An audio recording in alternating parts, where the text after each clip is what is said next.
Hello दोस्तों, मैं Rahul आरवाई study में आपका स्वागत करता हूं। आज हम लोग इतिहास के कुछ महत्वपूर्ण प्रश्न पढ़ने वाले हैं जो सभी एग्जाम के दृष्टिकोण से काफ़ी इम्पोर्टेंट है। तो पहला क्वेश्चन हम लोग देखते हैं, भारतीय संगीत का जन्म स्थल किस वेद को माना जाता है? भारतीय संगीत का जन्म स्थल सामवेद को माना जाता है।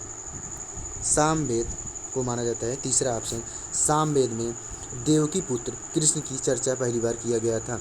ऋग्वेद ऋग्वेद में आर्यों की राजनीतिक प्रणाली एवं इतिहास के विषय में चर्चा किया गया है। यजुर्वेद में आर्यों के द्वारा किए जाने वाले युद्ध एवं यज्ञ की चर्चा किया गया है। अर्थर्वेद में जादू टोना अंधविश्वास भूत पिशाच विभिन्न रोगों उसके निवारण की चर्चा किया गया है। ऋग्वेद यजुर्वेद सामवेद को वेत्रयी के अंतर्गत रखा जाता है क्योंकि इसकी रचना वैदिक काल में हुई थी और अर्थर्वेद की रचना उत्तर वैदिक काल में हुई थी, इसलिए इसको वेत्रयी के अंतर्गत नहीं रखा जाता है। अगला क्वेश्चन हम लोग देखते हैं, महात्मा बुद्ध के पूर्व जन्म के बारे में किस ग्रंथ में चर्चा की गई है? महात्मा बुद्ध के पूर्व जन्म के बारे में जातक ग्रंथ में चर्चा की गई है।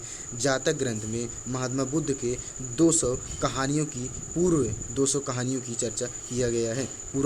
पुराण की संख्या 18 है। सभी पुराण की रचना लोमश ऋषि एवं उसके पुत्र उग्रश्रवा के द्वारा किया गया है।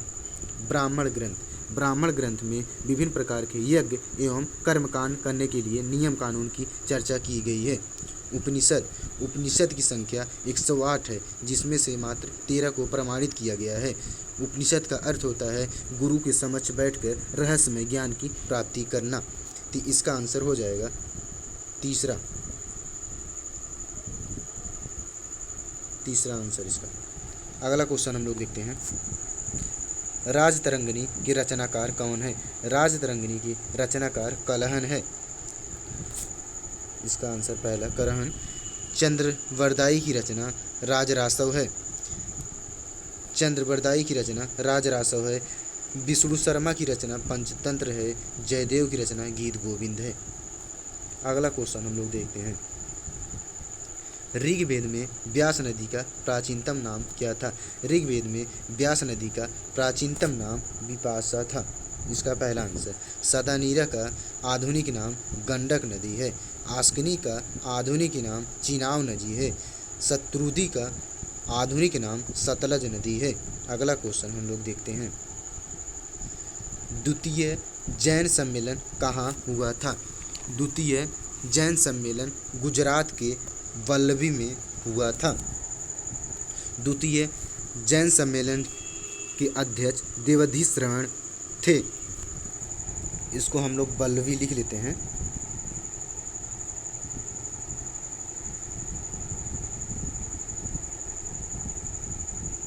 गुजरात के वल्लभी में हुआ था। प्रथम जैन सम्मेलन पाटलिपुत्र में हुआ था, जिसके अध्यक्ष स्थलवाहु थे। अगला क्वेश्चन हम लोग देखते हैं, कौटिल्य की रचना अर्थशास्त्र कितने खंडों में बांटा है? कौटिल्य की रचना अर्थशास्त्र 15 खंडों में बांटा है। 15 खंडों में बांटा है और 180 प्रकरण में बांटा है। प्रकरण में बांटा गया है।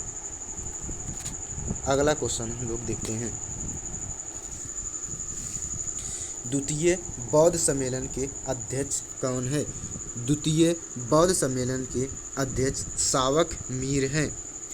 द्वितीय बौद्ध सम्मेलन 383 ईस्वी पूर्व में वैशाली में शिशुनाग वंश के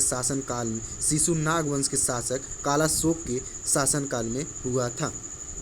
इसका आंसर हो जाएगा दूसरा।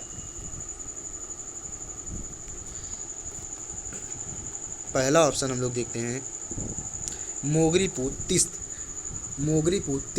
तृतीय बौद्ध सम्मेलन की अध्यक्षता मोगरीपुर तीस्त ने किया था। तृतीय बौद्ध सम्मेलन 255 ईस्वी पूर्व में पाटलिपुत्र में मौर्य शासक अशोक के शासनकाल में हुआ था। तीसरा ऑप्शन देखते हैं हम लोग, वाल्मीकि ने रामायण की रचना की थी। महाकश्यप प्रथम बौद्ध सम्मेलन की अध्यक्ष महाकश्यप ने किया था। प्रथम बौद्ध सम्मेलन 483 ईस्वी पूर्व में राजगीर में हुआ था। इस समय हर्यक वंश के शासक अजातशत्रु थे।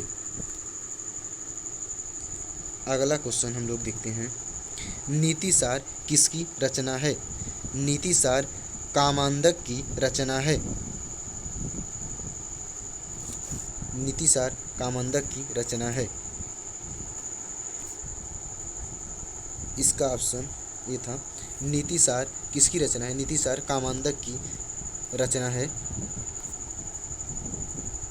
चौथा ऑप्शन विशाख दत्त की रचना मुद्रा राक्षस है। माइकियावेली की रचना द प्रिंस है।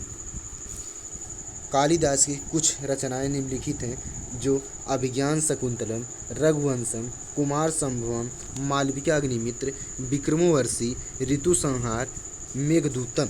अगला क्वेश्चन हम लोग देखते हैं, हिंदू देवी देवताओं से संबंधित पहला अभिलेख कौन सा है? हिंदू देवी देवताओं से संबंधित पहला अभिलेख बोगज कोई है। पहला ऑप्शन बोगज कोई एशिया माइनर नामक स्थान से लिया गया था, जो 14वीं शताब्दी ईस्वी पूर्व की है। इस अभिलेख में हिंदू देवी देवताओं की 4 इंद्र, मित्र, वरुण एवं नासत्य की चर्चा किया गया है। पहला आंसर इसका हो जाएगा। सुदर्शन झील का निर्माण किसने करवाया था? सुदर्शन झील का निर्माण चंद्रगुप्त मौर्य ने करवाया था। पहला आंसर। स्कंदगुप्त इसका सुदर्शन झील का पुनः निर्माण करवाए थे। अजातशत्रु हर्यक वंश के शासक थे। इतिहास में इनको प्रत्यहंता कहा जाता है। अशोक मौर्य वंश के शासक थे। ऐसा कहा जाता है कि अशोक अपने 99 भाइयों की हत्या किए थे। आज के लिए इतना ही। अगले वीडियो में आप लोग को और क्वेश्चन दिए जाएंगे। तो आज के लिए इतना ही। जय हिंद, जय भारत।